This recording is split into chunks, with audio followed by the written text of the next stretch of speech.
Okay lang, may check. So, hello guys. Good evening. So, for today, spherical trigonometry naman na tayo. Okay? Yung last natin na topic is solid geometry. So, ngayon, spherical trigonometry tayo. Under pa rin siya ng trigonometry. Pero, we're dealing with spheres na dito. Or yung spherical triangles. Okay? So, let's start. So, ano ba yung spherical trigonometry? It is a part of trigonometry which deals with triangles on the sphere. Okay? So, nakakabuo tayo ng triangle sa sphere. Okay? So, the object of this subject is to study the relations connecting the sides and angles of a spherical triangle. And this is of great importance for calculations in astronomy and navigation. So, sabi daw, ito pong spherical trigonometry is commonly or laging ginagamit pagdating sa astronomy and navigation. Okay? Dito tayo. And spherical triangle naman is the triangle enclosed by arcs of three great circles of a sphere. Okay, so for example, meron tayo ditong sphere, So makikita naman natin yung 3D figure niya, Then meron tayong makikita ditong mga linya, curved lines, okay? So ito po, yung mga curved lines na yun, yan po yung tinatawag nating ah, mga arcs or mga great circles, okay, ng sphere natin. Okay po. So kung makikita natin, ano, so ilang ano ba to? Ilang great circles ba to? So meron tayong isa, ito, then meron tayong dalawa, then meron tayong tatlo. Okay? So definition yan, ng great circles, actually nasa next slide pa. Okay? Pero paunahan ko na kayo, So, yung definition lang naman ng great circle is kapag nag-cut ka dun, okay, nag-cut ka dun sa great circle na yun, yung plane na makakat mo. Okay? So, syempre magkakat ka sa sphere. Therefore, yung dadaanan ng cutting plane na yon is yung center ng sphere. Okay? Which is ito. So, kapag nag-cut ka niyan, so halimbawa, chinap mo yan. Okay? So, dadaan siya dito. So, halimbawa, yung cutting plane niya is ito. So, halimbawa, yan yung cutting plane niyan. Diba? Yan. So, yan yung cutting plane niya. Dadaan siya sa sentro. Okay? So, yan. Dadaan siya sa sentro ng sphere. Right? So, medyo magulo. Okay, so yan yung definition ng great circle. Okay, then kung titingnan natin itong tatlong great circle na to, kapag pinag-enclose natin yan, nakakabuo tayo ng spherical triangle, which is denoted by this, shape, okay?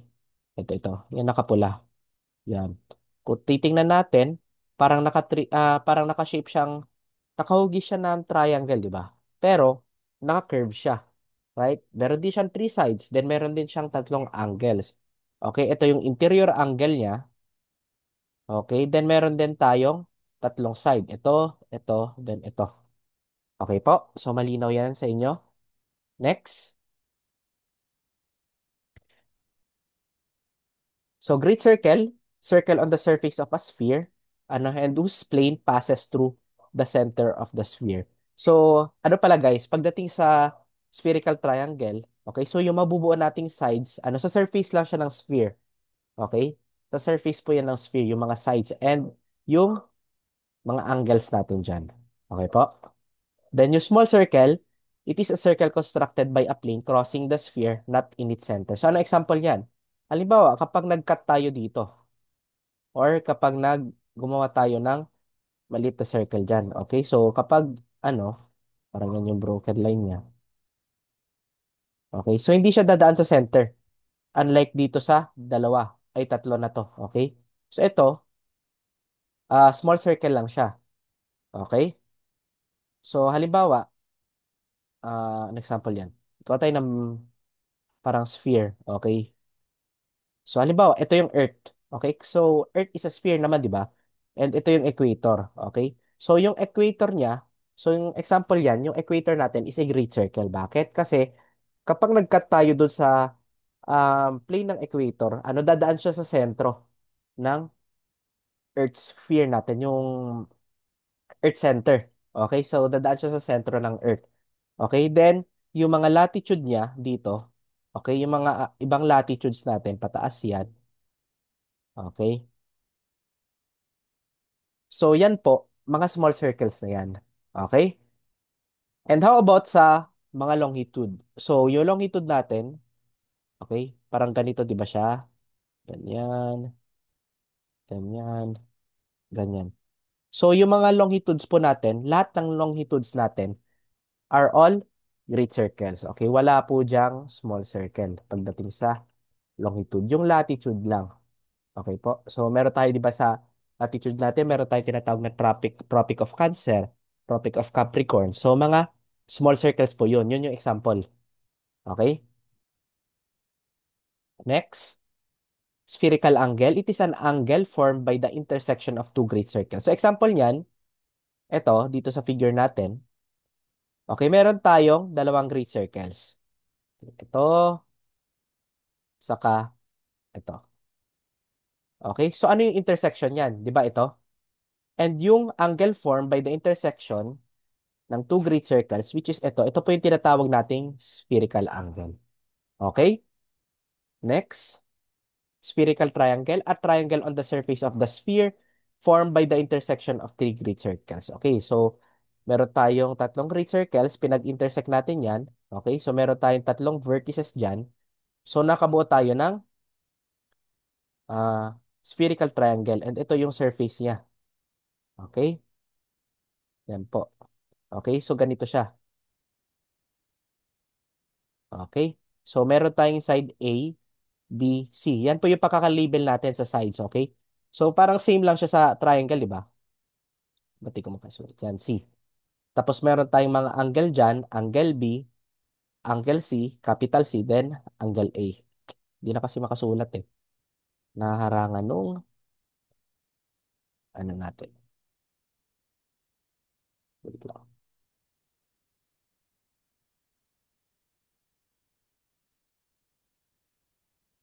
Sana tayo?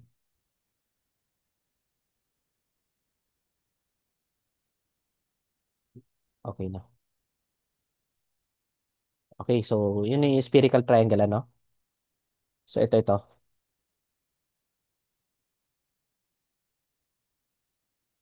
Okay, angle B, angle C, angle A. Then, meron tayong sides, A, B, and C.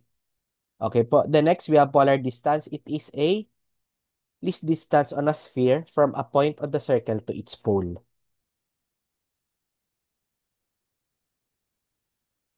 And latitude is the angular distance of the point from the equator ranges from 0 degrees to 90 degrees at the poles.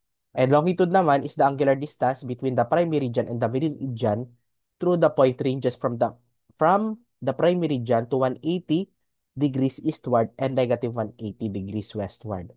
Okay, so mga definition of terms lang naman to. So na yan, na-discuss ko na, di ba? Kung ano yung pagkakaiba natin ng latitude sa longitude. So ito po yung mga small circles natin. Ito, di kita dito kung ano yung, siguro ito yung equator. Okay, so yung equator natin, great circle yan. Pero the rest, yung mga broken line natin, mga small circle na yan. Kasi kapag kinat natin siya, hindi siya dadaan sa center ng sphere. So, nandito kasi, di ba, yung center ng sphere natin. Okay, pero yung latitude, dadaan siya sa sentro. Okay, so lahat ng mga longitudes natin are great circles. Okay po? And note that the, nakalagay. So, ito. Okay, note that the sum of interior angles of a spherical is greater than 180 degrees and less than 540 degrees. So, ano ibig sabihin yan? So, halimbawa, meron tayong spherical triangle. Okay? So, meron tayong angle A, angle B, angle C. So, therefore daw, dapat, meron tayong property na dapat yung summation natin ng interior angle should be less than 540 but greater than 180. Okay? Okay, guys? So, paki-screenshot muna if you want. Okay na. Next. Area of a spherical triangle naman. So, we have this formula. A is equal to pi r squared E over 180 degrees. Where E is the spherical axis in degrees and given by the equation, E is equal to the summation ng mga interior angles natin, minus 180 degrees. Or pwede rin, makuha natin yung spherical excess using this formula. Okay, but between these two, ito na lang yung gagamitin natin. Okay? Pero, ito ginagamit kapag given yung angles. Okay, pero kapag hindi given yung angles, given lang yung sides, okay, ito yung gagamitin natin. Okay? Or, ito, ano, where S is equal to the summation ng sides ng spherical triangle over 2. Okay? Note for an arc of a great circle of the Earth, the distance equivalent to 1 minute. Okay. 0 degrees, 1 minute of the arc is equal to 1 nautical mile. Okay? So, ibig sabihin, ano, yung 1 minute natin, that is equal to 1 nautical mile. Okay? Or 1 minute natin ng tawag dito na distance, okay, that is equal to 6,080 feet. Kaya yan yung conversion natin. Next. So, spherical defect, we have D is equal to 360 degrees minus the summation ng sides ng spherical triangle. Okay? Then, other properties ng spherical triangle, the greater side has the greater angle opposite to it. So, same lang siya yung property natin sa triangle, di ba? So, halimbawa, sa triangle, yung hypotenuse, ay hindi, yung hypotenuse, yung greatest angle natin, halimbawa, ito yung greatest angle. So, yung opposite side niya is the hypotenuse. Okay? Pagdating din sa, ano, sa spherical trigo, yung counterpart or yung kabaliktaran ng largest interior angle is the largest side din, has the largest side. Okay, among the three. And yung pinakamaliit din, same lang din. Yung katapat niya na side, yung pinakamaliit na interior angle, yung opposite side niya, is yung pinakamaliit din na side. Okay? And the sum of any two sides is greater than the third side. Okay. So, di ba yung ano natin, halimbawa sa triangle, so parang properties niya same lang sa triangle eh. Halimbawa, yung sa triangle natin, we have A, B, and C. So, we have this property na dapat yung summation ng A plus B natin should be greater than C. Okay? And the sum of the sides of a spherical triangle is less than 360 degrees. So, yung measurement kasi natin, ano yung dimensions o yung unit ng dimensions natin pagdating sa spherical triangle, pagdating sa sides and angles, they are both in terms of degrees. Okay? Unlike sa triangle talaga, yung 2D na triangle natin. So, yung sides niya is in terms of length talaga. So, it could be meters, inches, feet, centimeters. Okay? Pero pagdating sa ano, sa spherical trigonometry, yung sides natin, it is expressed in terms of degrees. Okay? And the sum of the sides daw should be less than 360. So, therefore, A plus B plus C must be less than 360. Okay? And the sum of any two angles is less than 180 degrees plus the third angle. So, halimbawa, meron tayong angle A, B, and C. So, therefore daw, yung A plus B natin should be less than 180 plus the third angle natin C. So, mga capital yan, ano? So, gagamit tayo ng capital letters pagdating sa angles and pag sa sides, small letters lang. And last, the sum of the angles of a spherical triangle is greater than 180 and less than 540. So, same lang dito. Okay, yung property natin, same lang din dito. Ano saan na yun? Sa previous ba yun?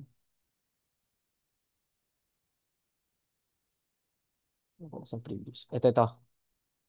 Oo, nandito na, na-mention naman na eh, no? Ito, sa baba. Diba? Balik tayo dun sa slide. Okay na?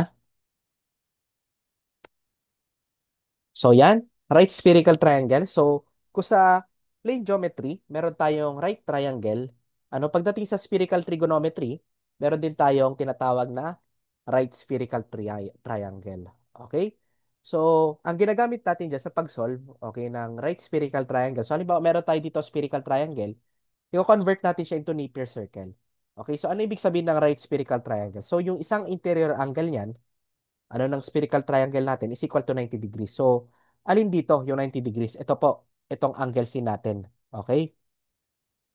So, kung titingnan natin, kurbada ito. So, we have side A, side B. Opposite ng angle C is side C. Then, meron tayong two interior angles pa. Okay? So, paano tayo gagawa ng Napier circle? So, assume lang ninyo, parang gagawa tayo ng parang pizza, di ba? Then, hatiin natin siya sa slices. So, yung tatlong ito, same lang, ano? So, same lang yung um, parang yung area niya or yung laki niya. Then, ito, same lang din. Okay, so paano natin siya iso-sort out yung paggawa natin ng Napier circle?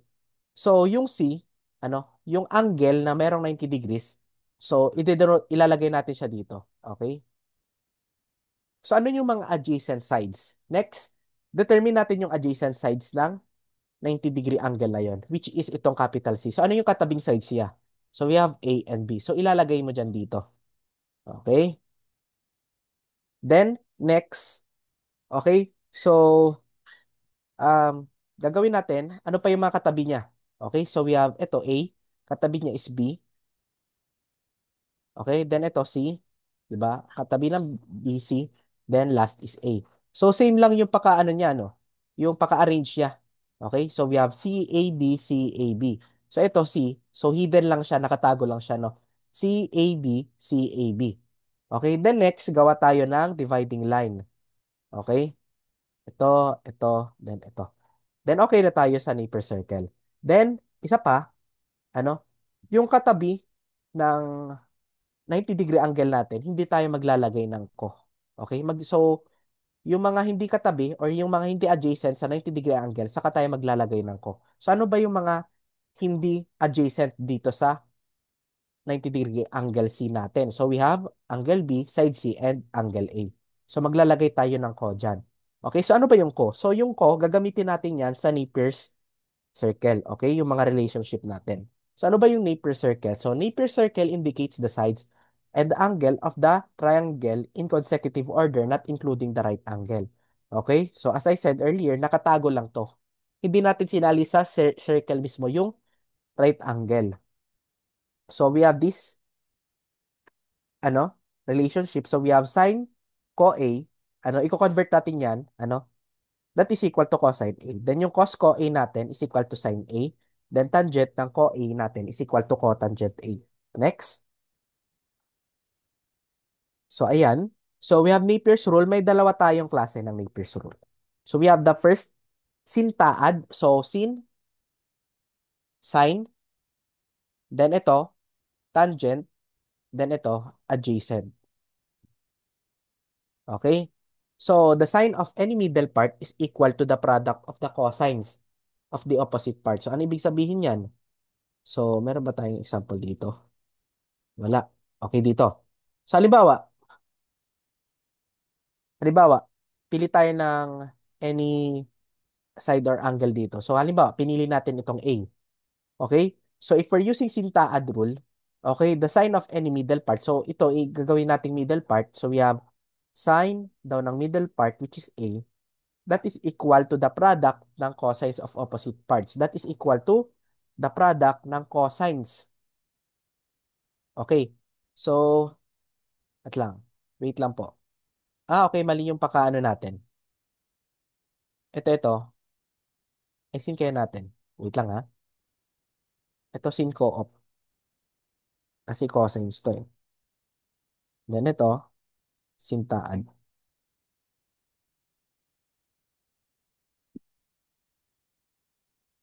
Okay na.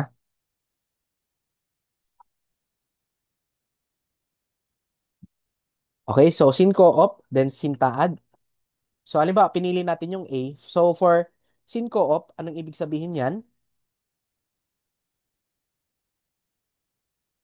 So, anong ibig sabihin ng sin co-op natin? So, sine, uh, cosine, then opposite. Then, for the sintaad naman, sine, tangent, then adjacent. Okay, sa sin co-op muna tayo. So, the sine of any middle part is equal to the product ng cosines ng opposite parts. So, for example, pinili natin itong A. Okay? So, we have sine A daw. Gagawin nating middle part ito. is equal to the product ng cosines ng opposite parts. So, ano yung opposite parts ng A? Itong co-B and B natin is katabi ng A. So, therefore, yung opposite niya is itong dalawa. Okay? So, ito. Okay, so we have cosi and co-A. Ano? Product ng cosines yan. So, we have cosine ng cosi times yung cosine daw ng co-A. Then, sa previous slide natin, meron tayong conversion nito. Yung cosine natin, that is equal to ano? Ito, cos co-A natin, that is equal to sin A. Okay? So, ito, cos cosi. So, we have sin A, that is equal to sin C times sin A. Okay? So, naintindihan, guys? So, ayan, yung example natin for sin co-op. Then, burahin natin. Next, another example tuloy tayo. So, halimbawa, ano yung pipiliin natin na middle? So, cosi na. So, we have sin ng cosi. Ano yung opposite ng cosi? So, itong co-A and co-B, katabi. Okay? So, yung opposite niya is ito. So, we have sin, hindi, cos B.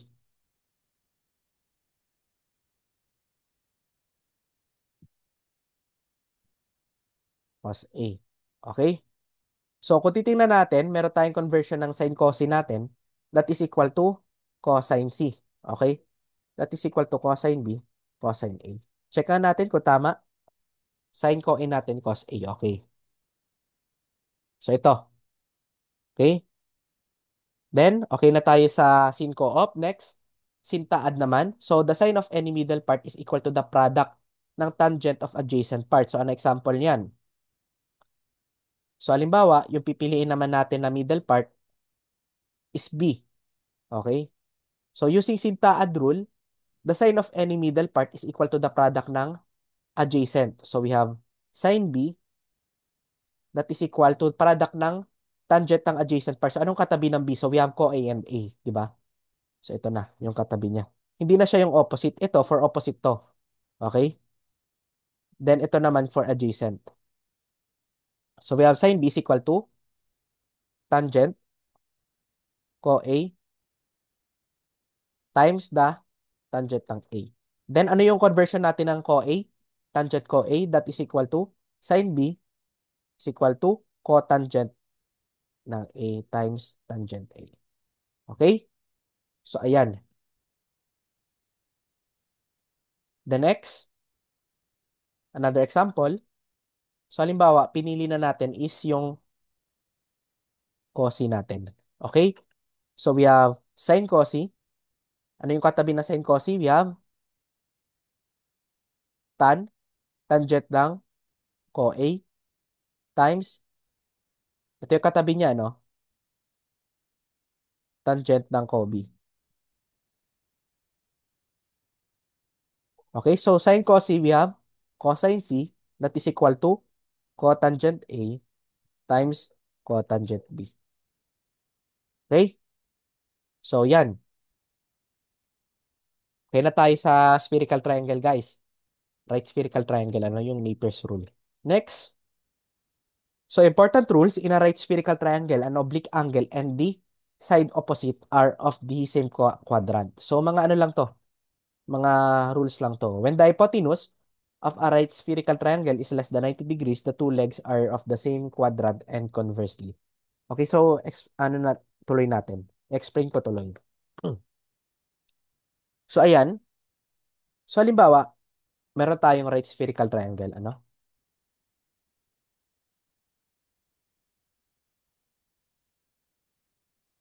So, ito, 90 degrees.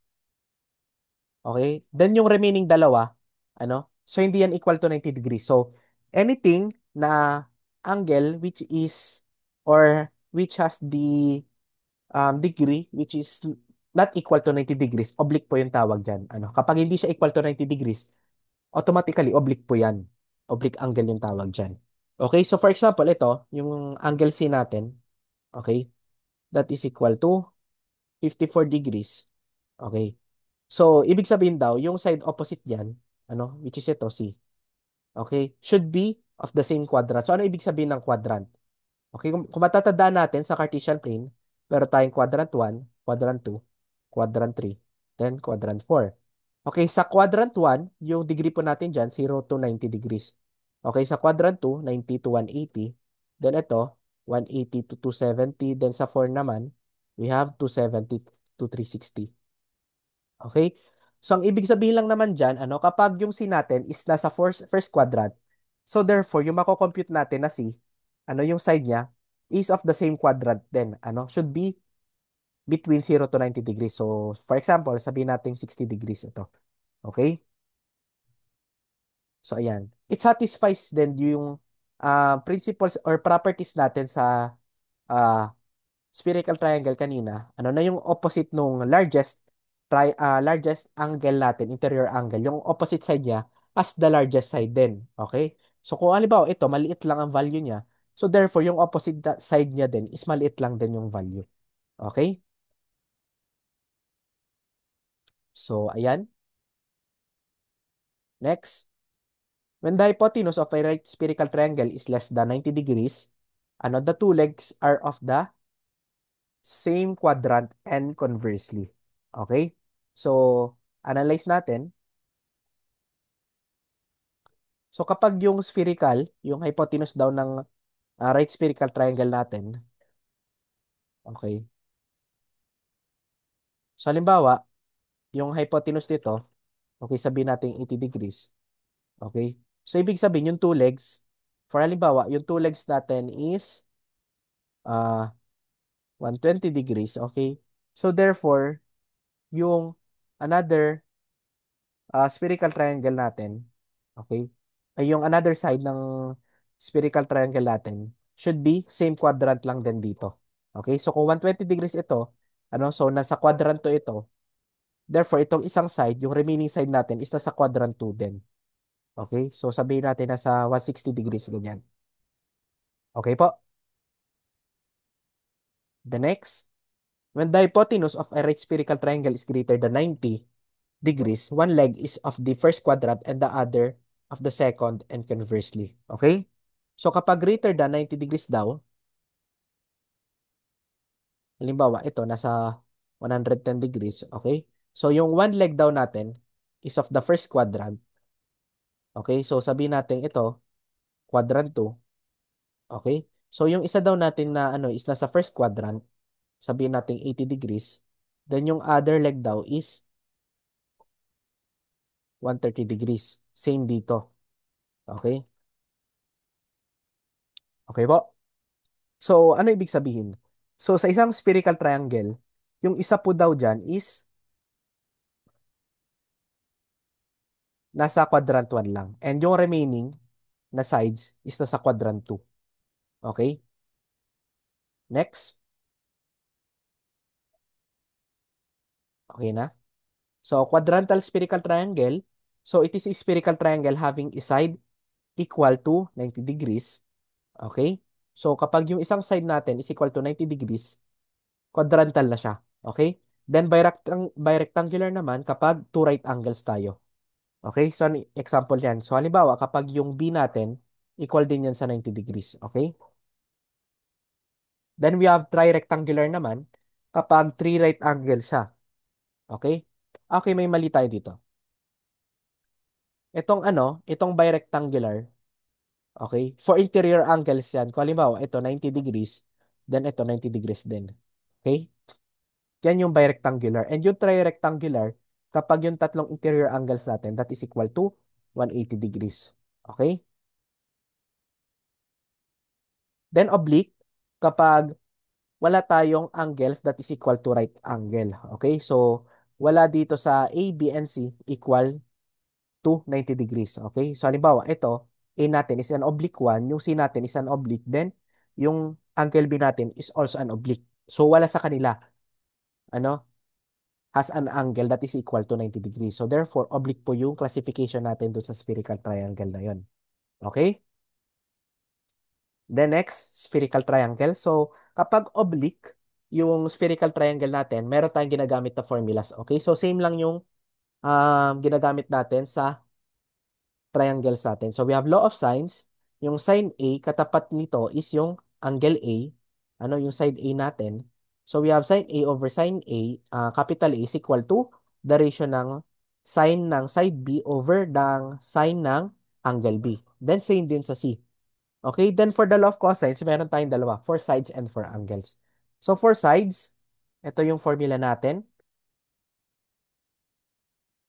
Okay, cosine A is equal to cosine A, yung side A is equal to cosine B times cosine C plus sin B sin C cosine A. Okay? So, paano natin yan i-analyze? So, halimbawa, ito A, ito check mo yung remaining sides. Then, itong opposite niya. Okay? Ayan. So, parang nakagawa ka ng, ng cross shape, di ba? Ayan. So, yan yung ginagamit natin for cosine law.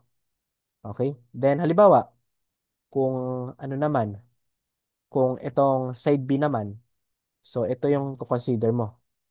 Ito, tatlo. Okay? So, cosine B is equal to cosine A times cosine C plus sin A times sin C times cosine B. Okay? So, ganun lang yan. Pagdating sa law of cosine for sides. Then, same din sa C. Okay, side C. How about for angles? So, we have cosine A. Cosine A. Yung consider na natin is itong dalawa. Okay? Then, ito. Okay? So, parang cross din siya. Okay, so we have cosine A. So, maglalagay na tayo ng negative dito sa cosine part. Okay, so we have cosine B times cosine C plus sin B sin C, cosine A. Okay? So, ayan. Then, we have cosine B that is equal to negative cosine A times cosine C plus sin A sin C times cosine side B. Then, cosine ng angle C is equal to negative cosine ng angle A times cosine angle B plus sin angle A sin angle B times the cosine ng side C. Okay? Then for the terrestrial sphere constant, nagamit kasi natin ito pag mga situational problems na. Okay po? Lalo na pagdating sa navigation problems. Gamit na gamit po ito. For the radius of Earth, we have 3,959 statute miles. Then, for every isang minute ng Great Statute Circle Arc, we have 1 nautical miles. Okay po? Ito na-discuss ko na to kanina. Then, for 1 nautical miles, we have 6,080 feet or 1,852 meters.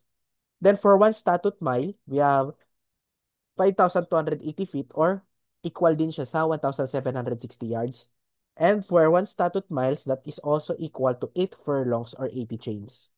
And 1 nautical mile is equal to 1.1516 statute mile. Then, yan, pagdating sa speed, okay po.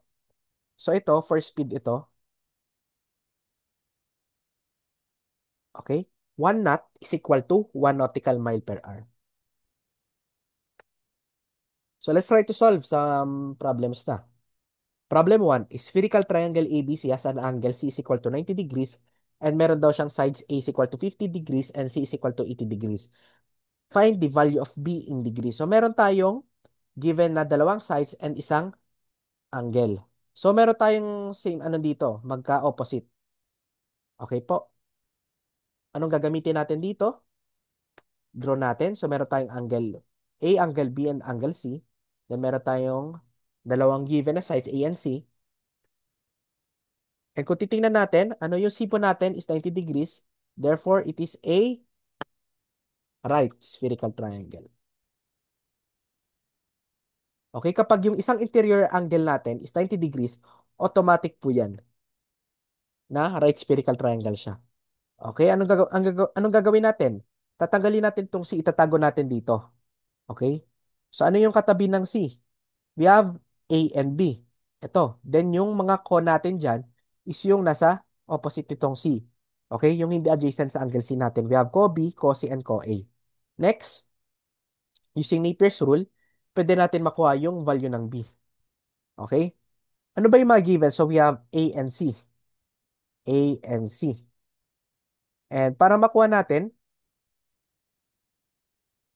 meron tayong given A and C, di ba? Okay, so using Napier's rule, we have sin cosine that is equal to cosine A cosine B. Okay po? Para direkta natin makuha yung B, so ang ginamit natin, yung opposite ng cosine. Kasi meron na tayong given na C, di ba?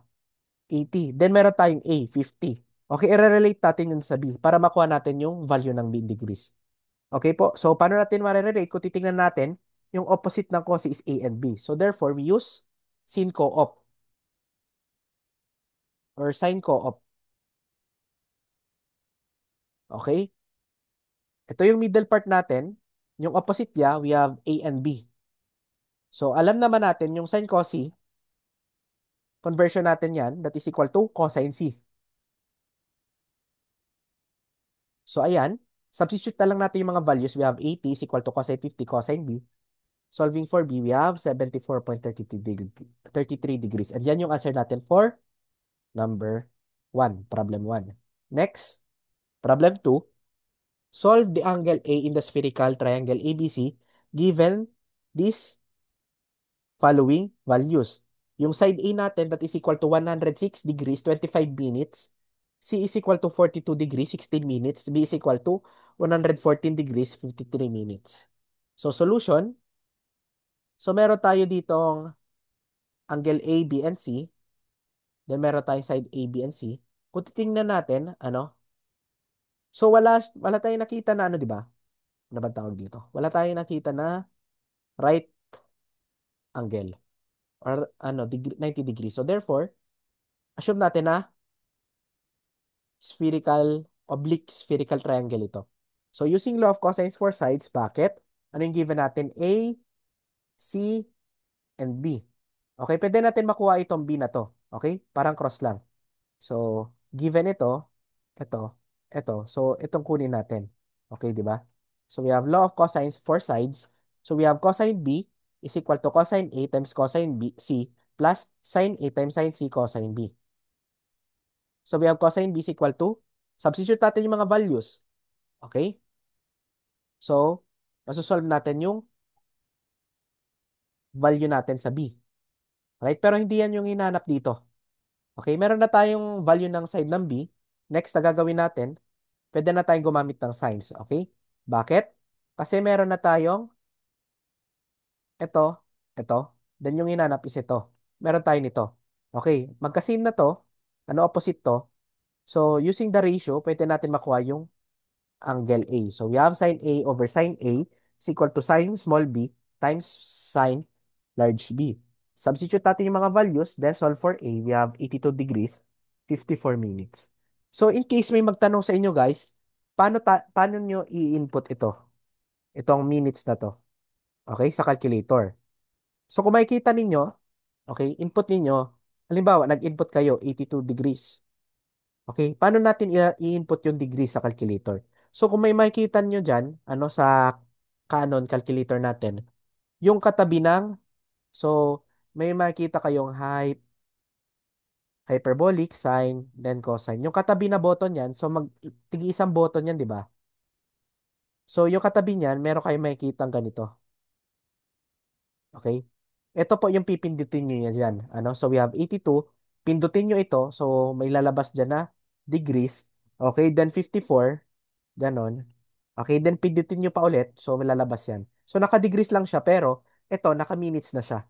Okay? Yung pangalawang degree natin, minutes na po yan. Then, kapag inulit nyo pa, halimbawa, gusto nyo may seconds pa. So, we have 23. Okay? So, that, kung i-convert natin siya, so, pag in-input nyo ito, pag pinindot nyo ito, degree din yung lalabas dyan, pero naka-seconds na yan. Okay? So, ito minutes, ito seconds. Okay po?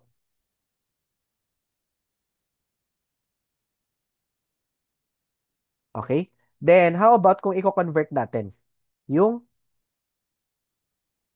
ah, decimal na degrees? Halimbawa, yung lumabas na value is 113.6 degrees. Okay? So, yung answer natin daw, for example, is 113.6 degrees. Pipindutin nyo lang ulit to. Okay? Itong button na to. Okay? And yung lalabas dyan,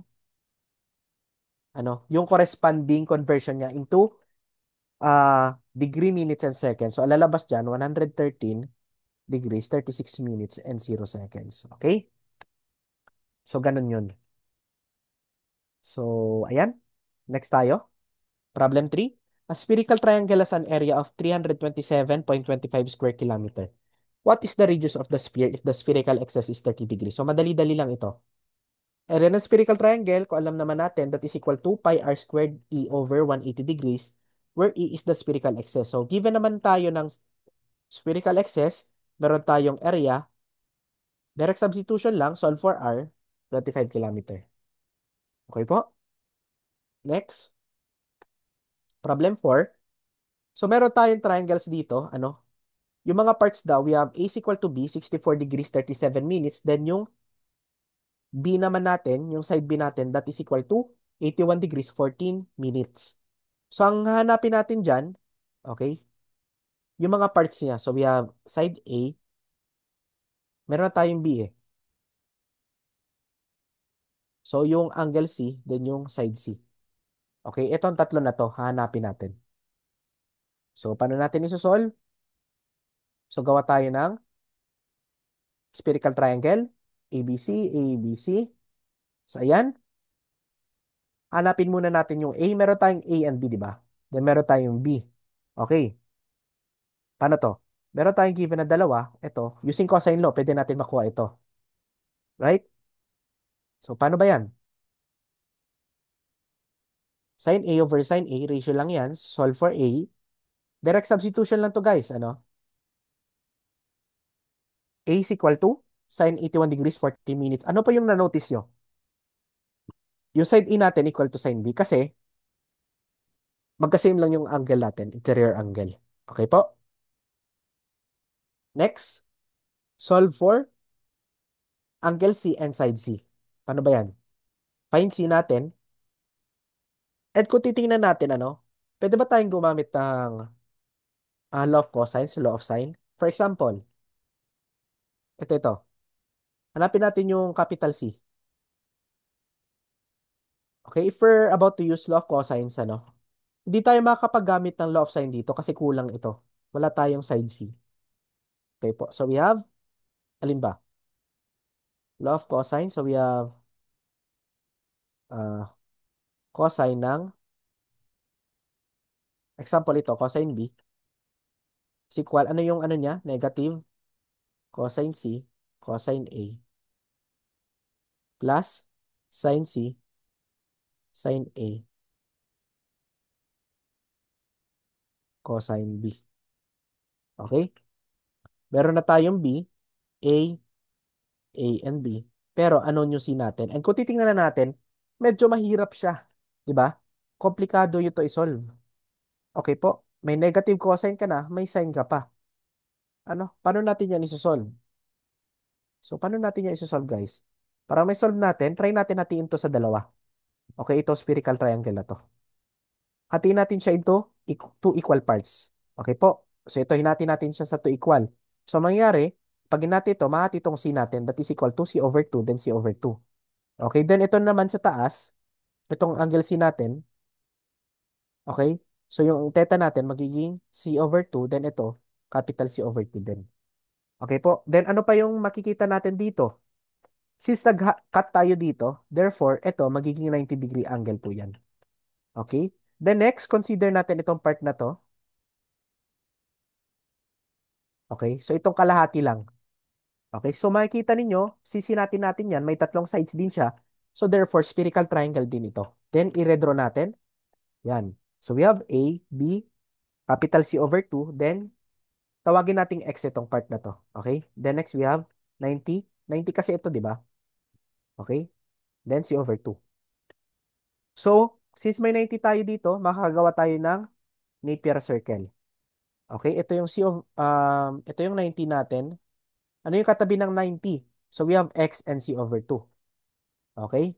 Then, yung remaining natin, mga co na yan. Okay? So, we have co C over 2, co B, and co A. Tama? The next, using Napier rule, okay, pwede na natin makuha yung C over 2. Paano? So, meron tayong co-B, meron tayong given na yung B eh. Then, meron tayong given na A, which is 64 degrees 37 minutes, yung adjacent. So, we have to use sine taad. Okay, so we have sine co-B that is equal to tangent ng co-C over 2 and tangent ng co-A. Okay, yung sine co-B natin that is equal to cosine B. Ito naman that is equal to cotangent C over 2. Then, yung tan co-A natin that is equal to cotangent A. Then, substitute natin yung mga values. So, paano ba yung cotangent? Cotangent natin, that is equal to 1 over tangent. Okay? So, kapag i-input niyo sa calculator yan, wala po tayong cotangent sa calculator. Gawin ninyo denominator yung tangent. Ano? So, 1 tangent, C over 2. Okay? So, substitute natin yung mga values, then solve for C. Okay? Kakalikutin nyo lang yung equation na to. Okay? Tatransfer nyo, isolate nyo itong angle C. Then, solve for C na. So, we have 144.384 degrees. Next, may kulang pa tayo, yung side C. Okay, using Napier rule din. So, paano natin magagamit? Meron na tayo nito. Ito. So, pwedeng A yung gamitin natin, sin taad din. Okay? Then yung adjacent na lang niya. Co B and yung C over 2. So, we have sin co A is equal to tan ng C2, tangent ng co B. So, sin co A natin, that is equal to cosine A. Then yung tangent natin ng co B, that is equal to cotangent B. So, direct substitution, meron naman tayong mga acquired values ng A and B. Yung angle A and side B. Then, solve for side C. We have 140.43 degrees. Okay? Next, problem 5. Find the distance in nautical miles between Manila and San Francisco. So, Manila daw is located at 14 degrees 36 minutes north and latitude and 121 degrees 5 minutes east. Iba-iba yung ano. Okay, so, isin natin.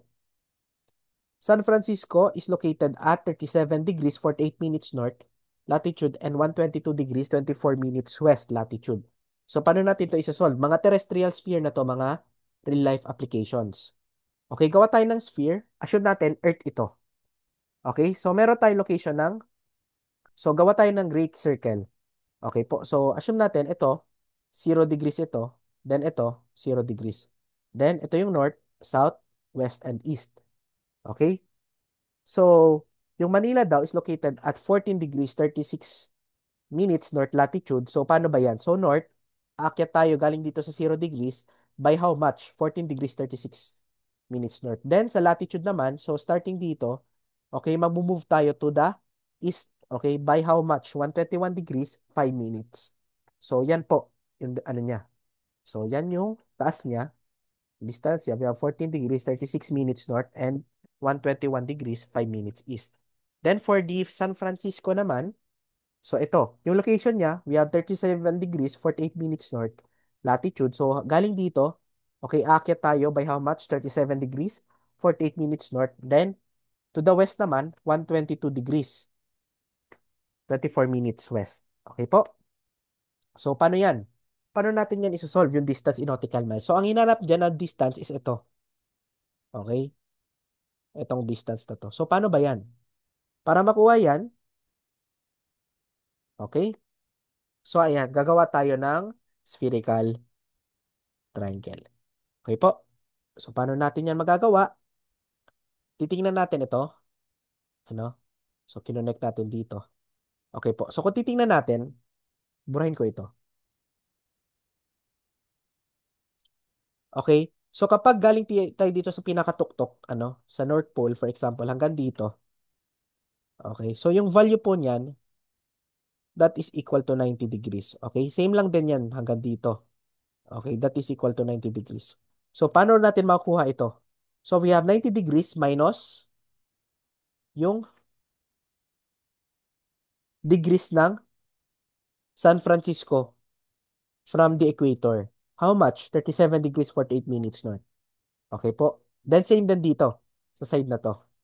Okay, that is equal to 90 degrees minus the distance ng Earth from the equator. Okay? So we have 14 degrees 36 minutes north. So we have itong side na to that is equal to 90 degrees minus 37 degrees 48. That is equal to 52 degrees 12 minutes. Then itong side naman na to, ito, kukunin din natin yan. Ano? So, ito kasi yung kinocompute natin. Tawagin natin siya as x. Okay? So, meron tayong, paano natin makuha yung angle na to? Okay? So, kung titingnan natin, meron tayong 122 degrees, 24 minutes west, then 121 degrees, 5 minutes is, ipag-add nyo lang yan. Okay? That is equal to 243 degrees, 29 minutes. Then, itong side naman na to, okay, that is equal to 90 degrees minus 14 degrees, 36 minutes. So, we have 75 degrees, 24 minutes. Okay? Then, ito yung x natin. Okay po? So, ano gagawin natin yan? I-redraw natin itong spherical triangle na to.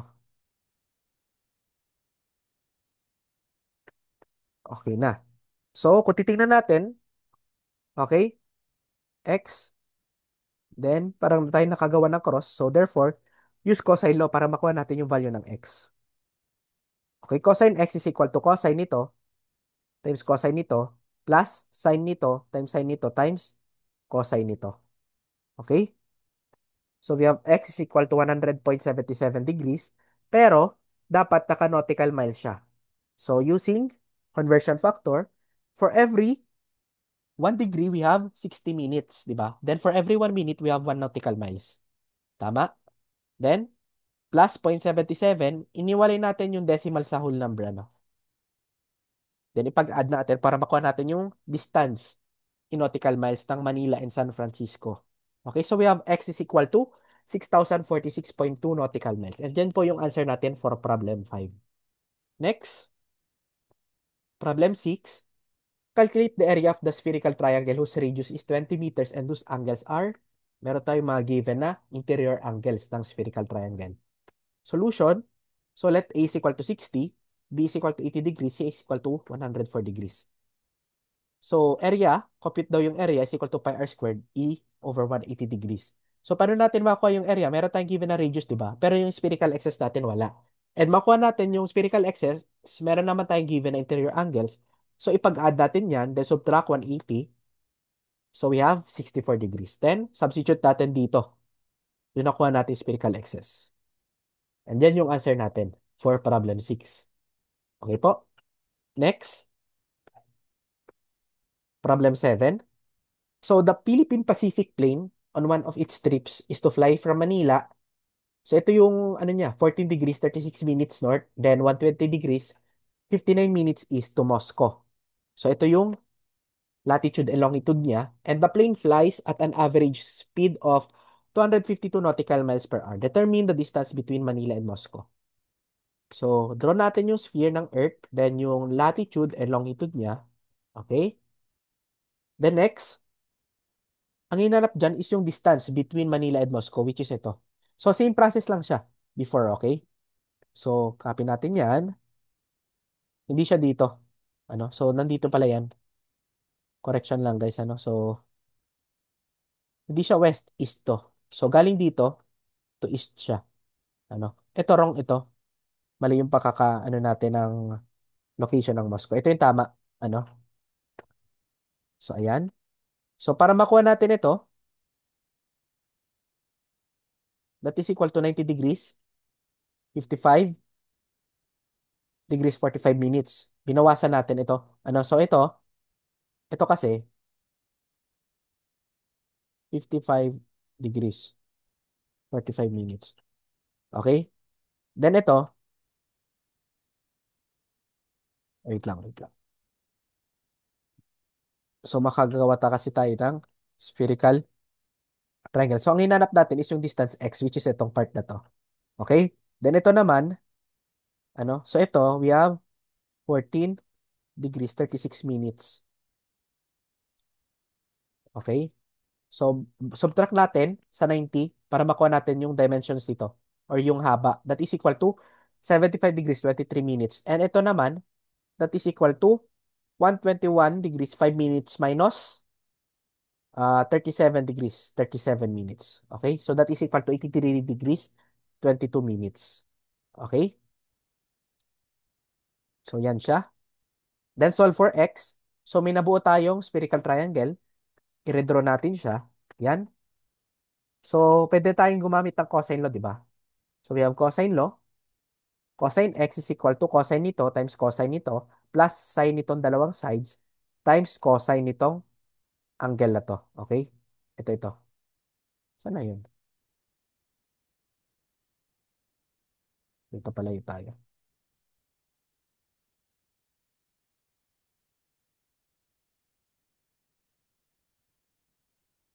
Ito, yan. So, ito po yan, ano? Okay, that is equal to, kasi ito, that is equal to 121 degrees 05 minutes. Okay, then itong part na to, okay, ang hinanap is itong angle ito, which is ito.